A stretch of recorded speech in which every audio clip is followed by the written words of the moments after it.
रहेगा बांस न बजेगी बांसुरी।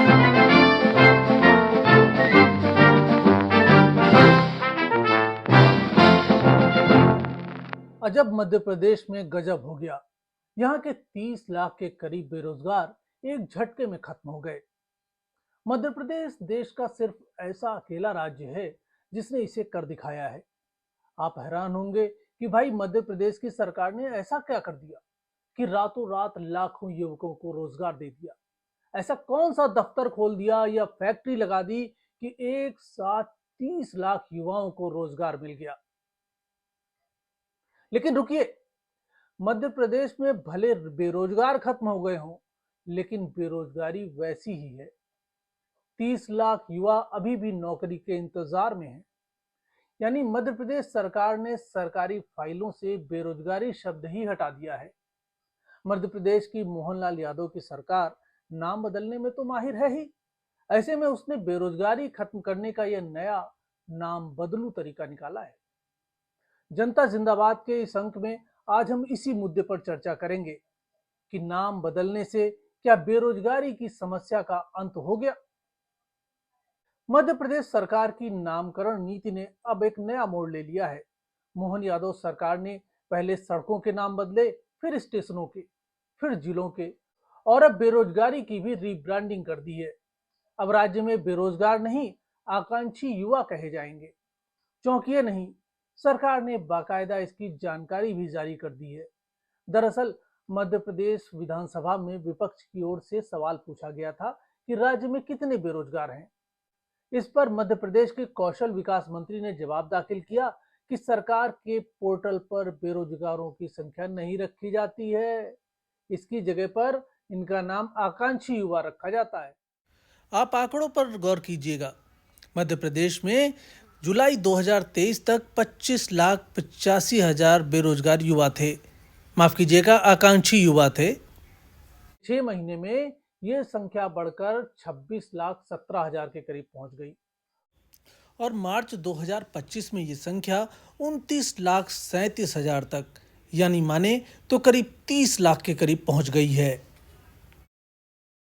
अब इसके पीछे की असल वजह क्या है, ये तो नाम बदलने की कवायद करने वाले अधिकारी मंत्री ही बता पाएंगे, लेकिन हम आपको कुछ सरकारी आंकड़े बता सकते हैं जिससे कहीं ना कहीं ये लगता है कि जब नौकरी देने की हिम्मत न हो तो कम से कम रचनात्मक नामकरण करके वाहवाही तो लूटी ही जा सकती है।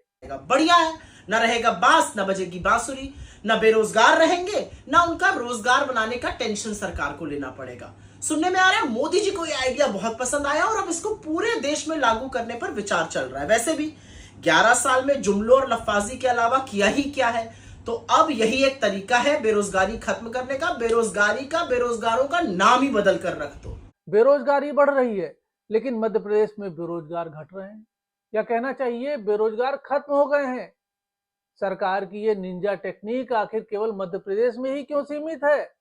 देश के दूसरे राज्यों में भी इसे लागू करना चाहिए, या कम से कम बीजेपी शासित राज्यों या केंद्र के लेवल पर अगर इसे लागू कर दिया जाए तो शायद देश के युवाओं को काफी बड़ी राहत मिलेगी, क्योंकि ना रहेंगे बेरोजगार और ना बचेगी बेरोजगारी। देश के दूसरे राज्यों की तरह ही मध्य प्रदेश में भी वही हाल है।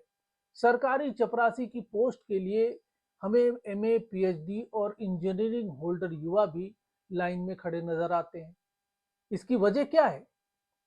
मध्य प्रदेश सरकार युवाओं को नौकरी देने के लिए रोजगार मेलों का आयोजन करती रही है। मध्य प्रदेश में 2020 से लेकर 2024 तक पिछले 4 साल में 2700 रोजगार मेले आयोजित किए गए, जिनमें 3.5 लाख के करीब युवाओं को ही नौकरी मिल सकी। सरकार युवाओं को नौकरी क्यों नहीं दे पा रही है, और नहीं दे पा रही है तो उसके विकल्प तलाशने के बजाय उल्टे सीधे तर्क भी दे रही है। जैसे सरकार ने बाकायदा ये दलील भी दी है कि अगर नौकरी न मिलने पर बेटा अपने पिता की दुकान पर काम करता है और रोजगार पोर्टल पर रजिस्टर है तो वो बेरोजगार नहीं हुआ। मान लिया जाए कि इस युवा को रोजगार दे दिया गया है। बढ़िया है, न रहेगा बांस न बजेगी बांसुरी। न बेरोजगार रहेंगे, न उनका रोजगार बनाने का टेंशन सरकार को लेना पड़ेगा। सुनने में आ रहा है मोदी जी को यह आइडिया बहुत पसंद आया और अब इसको पूरे देश में लागू करने पर विचार चल रहा है। वैसे भी 11 साल में जुमलों और लफाजी के अलावा किया ही क्या है, तो अब यही एक तरीका है बेरोजगारी खत्म करने का, बेरोजगारों का नाम ही बदल कर रख दो। मध्य प्रदेश की बीजेपी सरकार की इस कारगुजारी से आपको बहुत हैरान होने की जरूरत नहीं है, क्योंकि देश के प्रधानमंत्री बहुत पहले कह चुके हैं कि सड़क पर ठेला लगाकर पकौड़े बेचने वाला भी तो रोजगार ही कर रहा अगर है। आपके जी टीवी स्टूडियो के बाहर कोई पकौड़े बेचता है और शाम को 200 रुपया कमा करके घर जाता है, उस व्यक्ति को आप रोजगार मानोगे कि नहीं मानोगे? ऐसे में ज्यादा घबराने की जरूरत नहीं है।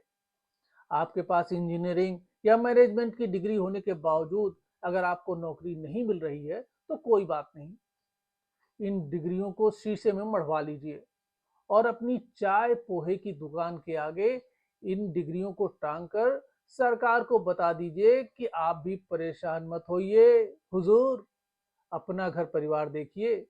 बड़े बड़े महानगरों में ऐसे एमबीए और ग्रेजुएट प्रोफेशनल्स के किस्से आपको सोशल मीडिया पर मिल जाएंगे। पत्रकार पोहे वाला हो, एमबीए चाय वाला, आप भी इसी जमात में शामिल हो जाइए और देश की जीडीपी को बढ़ाइए। मध्य प्रदेश सरकार इससे पहले दर्जनों शहरों, गांवों, सड़कों और चौक चौराहों के नाम भी बदल चुकी है। हाल ही में नायब तहसीलदार की पोस्ट को बदलकर नायाब तहसीलदार किया गया था, जो काफी चर्चा में भी था। इसी बीच सरकार ने सबसे बड़ा कारनामा कर दिखाया और बेरोजगार शब्द हटाकर एक झटके में सारे बेरोजगार खत्म कर दिए। लेकिन ना तो नाम बदले जाने से बेरोजगारों के हालात बदले, ना नायाब साहब ने कोई नायाब काम करना शुरू किया और ना ही गांवों शहरों की हालात में कोई बदलाव आया। ये हालत सिर्फ एमपी सरकार की नहीं है, बीजेपी शासित हर राज्य का यही हाल है। विकास भले न हो रहा हो, सरकारें नाम बदलने में व्यस्त हैं। सरकारों के इस तरह के नाम बदलकर जनता के साथ धोखेबाजी करने के कदम पर आपका क्या मत है? आपका क्या कहना है? आप अपनी बात हम तक पहुंचाने के लिए नीचे कमेंट बॉक्स में अपनी राय लिख सकते हैं। साथ ही आप हमें मेल भी कर सकते हैं। जनता जिंदाबाद आपकी राय को सरकार तक पहुंचाने की कोशिश करेगी। साथ ही जनता की बात को उठाने की मुहिम से अगर आप भी जुड़ना चाहते हैं तो आप हमारे चैनल को सब्सक्राइब कर हमें अपने जानने वालों तक पहुंचाने की कोशिश कीजिए, जिससे आपकी आवाज को मजबूती मिल सके। आज के अंक में इतना ही। अगले अंक में फिर मिलेंगे एक नए मुद्दे के साथ। जनता की आवाज को सत्ता नशीनों तक पहुंचाने की मुहिम के साथ। नमस्कार।